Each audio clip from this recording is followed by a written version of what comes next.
Honey పాపా ఒకసారి చేయి చూపి. అమ్మో ఏదిరా హనీ? భలే ఉంది. ఓకే ఫైన్ సరే. యాక్చువల్లీ మనం ఉమెన్ ఎంపవర్మెంట్ ఉమెన్లో పీలేరు నుంచి పార్లర్కి సపోర్ట్ చేస్తున్నాం కదా. పేరు కాదు కాదు, మీ పేరు మర్చిపోయి నాకు సెల్లుల పేరు గుర్తొస్తుంది, దీపా గారు. అయితే చాలామంది అడుగుతారు మిమ్మల్ని ఎందుకు కలవడానికి యాక్సెప్ట్ చేయరు ఇట్లా అని చెప్పి.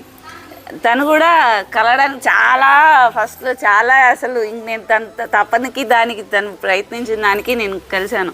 ఎందుకు కలవనంటే దీప గారు, ఒక మనిషి స్పిరిచువల్గా స్టేబుల్గా ఉండాలంటే, ఫర్ ఎగ్జాంపుల్ ఈ ఋషులు వీళ్ళంతా దూరంకి ఎందుకు వెళ్తారంటే, వాళ్ళు ఎంత మంచిగా ఉందాం అనుకున్న మనసులో మంచి చేయాలనే తపనున్నా చుట్టుపక్కల ఉన్న వాళ్ళు డిస్టర్బ్ చేస్తారు. వాళ్ళ ఆలోచన, వాళ్ళ ఆశ, కోపం, చిరాకు, బాధ, అతి ప్రేమ, దానివల్ల మన మనసు డిస్టర్బ్ అవుతుంది.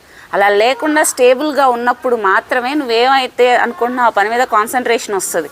నేను ఎంత మంచిగా ఆలోచించవచ్చు, నువ్వు అవతల నీకు కుళ్ళు ఉండొచ్చు, ఆశ ఉండొచ్చు, దానివల్ల నన్ను బాధ పెట్టచ్చు. అలాంటివి లేకుండా దూరంగా ఉండి నా పని మాత్రం నేను చేసుకుంటా అంతే. నేను ఎవరిని అవాయిడ్ చేయాలని కాదు, ఇది నా కోసం మనసు స్థిమితంగా ఉండాలి ఈ నా పనికి దానికని.